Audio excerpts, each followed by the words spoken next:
अरविंद केजरीवाल ने शीश महल बनवाया और कई सारे यूट्यूबर्स के पास जाके लाखों रुपए दिए। इसके बाद उनके पॉडकास्ट चैनल पे भी गए, कई सारे पीआर गेम भी चलवाए। इसके बाद अरविंद केजरीवाल और उनकी पार्टी दिल्ली में बहुत बुरी तरह हार चुकी। यहाँ तक कि अरविंद केजरीवाल खुद की अपनी सीट भी नहीं बचा चुके और वहाँ से बीजेपी के प्रवेश शर्मा ने अरविंद केजरीवाल को हरा दिया। क्या बात कर रहे हैं?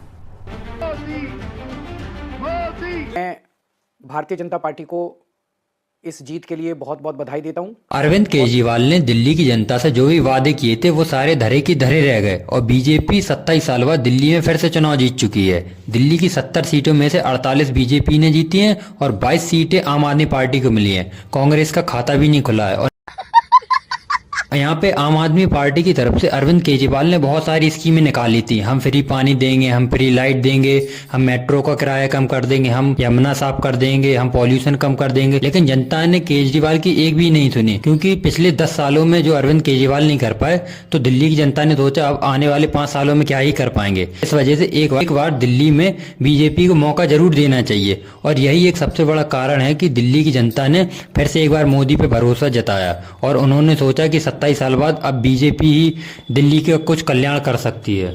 आम आदमी पार्टी के लिए सबसे बुरी बात तो ये है कि अरविंद केजरीवाल खुद की अपनी सीट भी नहीं बचा पाए, क्योंकि अरविंद केजरीवाल के हारने का सबसे बड़ा कारण ये है कि कुछ समय पहले अरविंद केजरीवाल शराब घोटाला में पकड़े गए थे। इसके बाद अरविंद केजरीवाल ने दिल्ली की जनता से जो वादा किया था कि वो यमुना साफ करेंगे, वो पॉल्यूशन ठीक करेंगे, लेकिन अरविंद केजरीवाल ने ऐसा कुछ भी नहीं किया। जबकि अरविंद केजरीवाल ने अपनी पार्टी में अवध ओझा को भी शामिल किया था और सभी लोग कह रहे थे अवध ओझा जो कि यूपीएससी के बहुत बड़े टीचर हैं, वो आके आम आदमी पार्टी और ज्यादा मजबूत हो जाएगी। लेकिन अवध ओझा भी बहुत बुरी तरीके से अपनी सीट से हार चुके हैं और ओझा सर अब हारने के बाद कह रहे हैं कि मुझे कम टाइम मिला, 1 महीने का टाइम था, मैं लोगों से कनेक्ट नहीं कर पाया, मैं इसलिए हार गया हूँ। ये मेरी व्यक्तिगत हार है। मैं लोगों से कनेक्ट नहीं कर पाया, मेरे पास कम समय था। 1 महीने में मैं जितने लोगों से कनेक्ट कर पाया उतना वोट मुझे मिला। बीजेपी पार्टी की तरफ से दिल्ली में कोई भी विशेष खास नई स्कीम नहीं चलाई गई थी। बीजेपी ने कहा था कि जो भी ये आम आदमी पार्टी की स्कीमें चल रही हैं सरकारी, हम इनको कंटिन्यू करेंगे और बीजेपी ने भी थोड़ी बहुत स्कीम निकाल दी थी, क्योंकि बीजेपी को बहुत आसानी से पता है कि दिल्ली की जनता को हराम का खाने की आदत हो चुकी है। दिल्ली की जनता को फ्री की लाइट, फ्री की पानी और फ्री की चीज़ों की आदत है और बीजेपी पार्टी तो वैसे ही पूरे देश में फ्री का अनाज बांट रही है, लोगों को 5 लाख तक का हेल्थ इंश्योरेंस देती है। इसलिए लोगों ने सोचा कि एक बार बीजेपी पे भरोसा कर सकते हैं और यही एक कारण है कि बीजेपी 27 साल बाद दिल्ली में जीती है।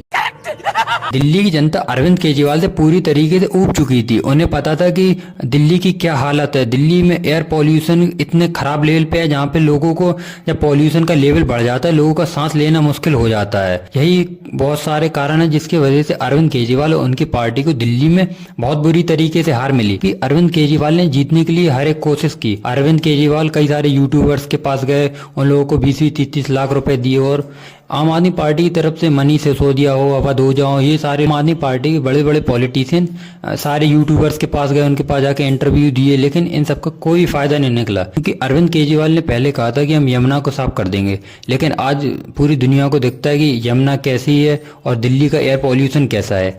यही कारण है कि दिल्ली की जनता अब इस बार अरविंद केजरीवाल और उनकी बनाई हुई फ्री की स्कीमों में नहीं है। लोगों ने इस बार बीजेपी पे भरोसा किया है। दिल्ली की जनता ने बीजेपी को चुना है। अब ये देखना बड़ा इंटरेस्टिंग होगा कि अब बीजेपी पार्टी इन 5 सालों में यमुना का लेवल अच्छा कर पाएगी कि नहीं और दिल्ली में जो कि पॉल्यूशन इतने खराब लेवल पे है उसको क्या फिर से बेहतर कर पाएगी कि नहीं। क्या बीजेपी पार्टी भी आम आदमी पार्टी की तरह ही ऐसे 5 सालों में लोगों को घुमाती रहेगी और फिर इलेक्शन जब आएंगे दोबारा तो फिर कहेगी कि हम भी यमुना को साफ करेंगे, हम भी पॉल्यूशन लेवल कम कर देंगे। अब ये देखना आने वाले 5 सालों में दिखेगा क्या बीजेपी पार्टी भी काम करेगी कि लोगों को फिर से दिल्ली की जनता को घुमाया जाएगा।